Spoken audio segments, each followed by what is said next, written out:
Shai Gilgeous-Alexander, he was inefficient, but he had 29 points and ends up winning the Finals MVP award as OKC pulls away in the third quarter and cements the lead in the fourth quarter, and they zoom past a short-handed Pacer team, 103-91. Turn at the last, the party's over for Indiana and for Oklahoma, for that matter. Game 7 of the NBA Finals in the books. Now, SGA, he needed 27 shots to get to 29 points in Game 7. I'm told that is not particularly good, but it didn't matter. He still won the MVP. 8 of 27, that's, my computer-like brain tells me, 29.6% from the floor. 19 missed shots in Game 7. And he still ends up winning the Finals MVP, which is the full body of work. But the story here is the injury and how it impacts the outcome of this game. So let us discuss, yay or nay, the Oklahoma City Thunder championship for Shai Gilgeous-Alexander downgraded because of the Tyrese Haliburton Achilles injury in the first quarter of the closeout final game of this series. So I've got Tears for Fears, Spreadsheet, and Prison Camp. And we will combine all of these things together, and we are going to make a nice banana cream pie that you can throw in someone's face if you want. I don't care. So, A, to answer the question, the championship for Oklahoma City, yay or nay, the Shai Gilgeous-Alexander championship for the Thunder downgraded because of the injury to Tyrese Haliburton. Pop goes the Achilles. Is it yay or nay? So the arrow on this one is pointing the direction of yay, as in yes, as in absolutely sorry, not sorry. I know how these things work. We understand how these things work. It is not invalid. I am not saying that the championship of Oklahoma City is invalid. That is not what I am saying. Do not misquote me. What I am merely saying is that it is diminished. That is my point, okay? And you can't fight me on that. That's the reality, right? Every man, woman, and child knows that was paying any attention to the NBA Finals that the moment Tyrese Haliburton went down, that's it. It's like taking the engine out of a car and expecting it to win the Indy 500. Right? Now, maybe once in a while it'll happen, but normally you need the engine to win the race. And that was the moment, by the way, we went and looked. That's the moment Stephen A. Smith started playing solitaire. That he knew the game was over. He picked up the solitaire right there. He said, that's it. That's a solitaire moment. Haliburton is the playmaker. We know that. He's the head of the snake and all those things. And so you take him out of the equation. The arithmetic is much different. It is obviously much different. You're not facing the real Indiana Pacers at that particular moment. And so that's the reality. That's not the same test. It's like the questions are easier at that particular moment. And even with that, Indiana still had a very slim lead midway through the game. So 24 minutes to go, Indiana had a slight lead. But don't tell me that this is the same battle-tested, blood-soaked championship Game 7 iron-willed win without Haliburton on the court. It's just not. It's simply not true. By any way you look at it, it's not true, right? Now, that being said, I know from doing this show over the years, and we've been here when this similar situation has happened, maybe not an Achilles injury, but a major injury in the NBA Finals, in my watch here at Fox Sports Radio behind these microphones. So we've been here a while, and the thing that I know about this is it's like the old Tears for Fears song, memories fade. Meaning, like, right now, in this moment, we will bring this up. We will mention this. We will say, hey, listen, that's downgraded. But over time, it gets talked about less and less, and it just goes to the back of history and just kind of fades away. And you'd have to, like, type it into Chat GPT to kind of get the right answer on that. But just like Kevin Durant injured his Achilles and Klay Thompson messed up his knee in 2019, Toronto won the championship. It's been 6 years since that happened. Do people still bring that up? No, they don't bring it up. But the moment it happened, people brought it up. They're like, well, that's not legit. Way back 20-some years ago, the Pistons, the 04 Pistons with Rasheed Wallace and those cats playing the Lakers, and Karl Malone was playing for the Lakers. He got hurt. He messed up his knee, if I remember. He was injured. At the time, we're like, well, there you go. That's why the Pistons were able to win. But now, 20-some years later, people forget about that. They don't even know about it. Now, the other part of this, page 2, which blows me away, right? Shiver me timbers, right? There are those out there, morning after quarterbacks, if you will, the morning after. This was moments after the injury, who were going on and on and on by saying, well, Tyrese Haliburton should have never been allowed to play. Should have never been allowed to play for the Pacers. It's malfeasance by the Indiana basketball team. They should never have allowed him on the court. He had a pre-existing condition. Bad job by them. Oh, no, right? Oh, no. He popped his Achilles in the first quarter. So where are you at on this one? Where are you at on those that are screaming, this is on the Pacers, they should not have allowed him to play? Haliburton should not have been out there.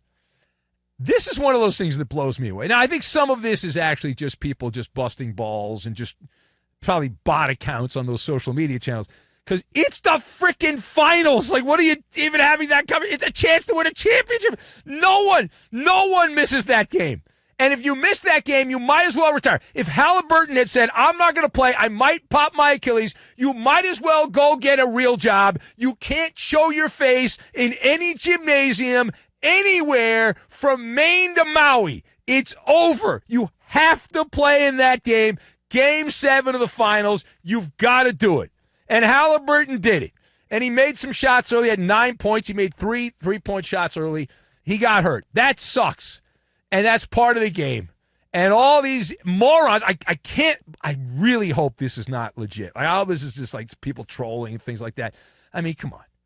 If there's anyone that actually believes that, you have the greatest loser mentality of all time. Science should study you. You are such a loser that people should study how big a giant loser you are and how you got to that particular point where you wear the giant L on your forehead because you're a loser, right? Again, no ifs, ands, or buts. You've got to play if you're Haliburton. You cannot not play. You can they have to amputate your leg. You got to play. Like, you can't, even in this soft modern world we live in, you've got to play in Game 7. And for those that are, grumbling, and again, I'd like to think this is all nonsense. You should have played in the game. Why? He wasn't 100%. I would argue, I don't think I'm wrong on this. What do I know, though? I do the overnight show. That nobody is 100% by the time you get to Game 7 of the finals. You've been playing for 8 months of basketball, although many of the players take a lot of time off, etc.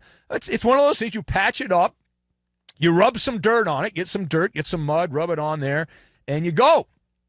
And that's what you're supposed to do. Gut it out. Game 7, NBA Finals.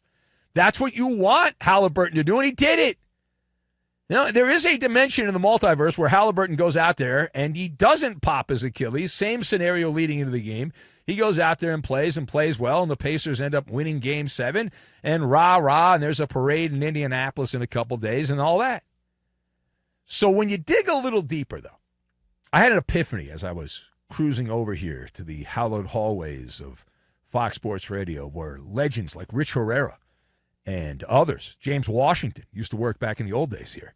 And I was walking in from the parking lot, and I walked by the trash, which hasn't been picked up since Friday. It's a nice smell, nice aroma. So I walked in there, and I thought, you know what this is? This is the spreadsheet warriors that have taken over. Yet again, another example. It's been about 15 years or so since this has become prevalent in modern sports. That is, the spreadsheet warriors have led to the brain rot among a segment of sports fans. The analytical nerd society of North America that have said, hey, I've got a graph that shows injury risk assessment, and this guy cannot play out of an abundance of caution. Cannot do it, right? And they're all up in arms, and it's not right. He didn't follow the probability model, Tyrese Haliburton. How dare him? And to that I say, fooey is what I say. Again, Haliburton, if he hadn't played, he'd be healthy right now. He wouldn't have a popped Achilles. And he would have been haunted by the coulda, woulda, shoulda for the rest of the man's life. Indiana, it's not getting back here. It's not like the Pacers. It'll be another generation before the Pacers get back to the NBA Finals. And you're telling me he shouldn't have played? All right, tell me you're dumb without telling me you're dumb. All right, now, last word. So let's address the Komodo dragon in the room. Now, what is the Komodo dragon in the room? Well, the Oklahoma City Thunder have just won their first championship as the Oklahoma City Thunder. Now, some will say, well, I'll go back to the Sonic days. I don't count the ghost of Seattle because I believe that in the next couple of years, the Sonics will be born again. They will have the Supersonics back in Seattle, and all the championships and all the glory will go back to Seattle and all that. So those ghosts I leave behind. The team unceremoniously hijacked out of the Pacific Northwest, and they abandoned Seattle because of the oil tyrant that bought the team from the Starbucks dopes and then moved it to Oklahoma City. But now we're hearing the whispers, and we're seeing the comments on social media and the gas bag gasps. Well, they've already been labeled Dynasty.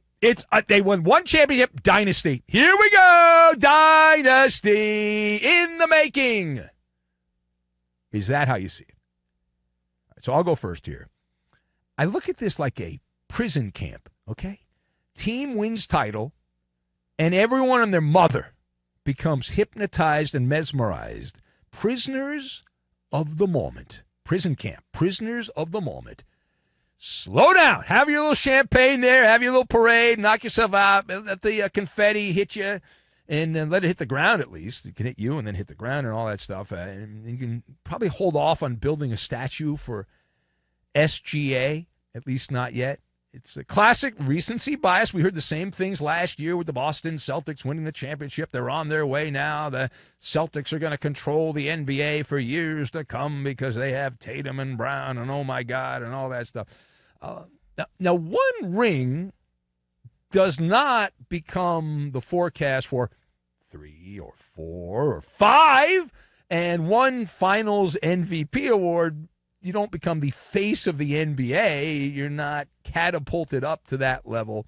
And Sam Presti, my God, he's got the cleanest ass in the NBA. Every TV guy, every media guy in the NBA has been kissing Sam Presti's ass, going on and on, the executive for Oklahoma City. But they suddenly the new gold standard and all that stuff makes me want to puke in my mouth. The dynasty stuff is rather ridiculous. Those require something called repetition, which is a problem. Relevance over the period of time, more than, 1 year.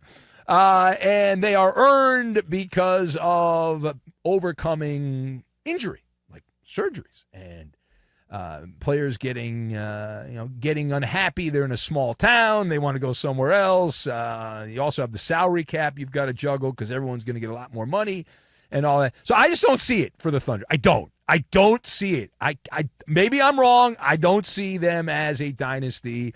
They can prove me wrong if they want. Run it back, do it again. But even that's not a dynasty. You got to do it at least a couple more times. And do it when guys get hurt. Go out and win again with injuries, right? And when contracts expire and players demand, hey, I want more money, the disease of me, Pat Riley used to talk about that, egos get in the way, all that stuff. And do it when you're being targeted and you're not the fresh-faced underdog upstart team and you have nothing to lose and all that. Now, as for the building of the roster, I would like to address that. Have the Thunder cracked the code? Have they given us the blueprint that all the other NBA teams are going to copy? That would be a no. No way. The Thunder, I look at them like in baseball, the Tampa Bay Rays. These are two teams that can do what they have done because of where they are. The Thunder are like the Tampa Bay Rays in baseball. It's Frankenstein's lab is what it is. You've got no media pressure. It's a podunk town, Oklahoma City. You've got that small town fan base that's just happy they have pro sports there. You've got zero pressure, and you can trade away and just play the lottery game. Whee! Lottery ball! Woohoo! For years to come. Now, you can do that. That playbook will not work in a big league city. Right? In a big league city, there will be pressure to have star players. There will be pressure to have success, and you will become irrelevant because the word apathy will apply if you try to do that.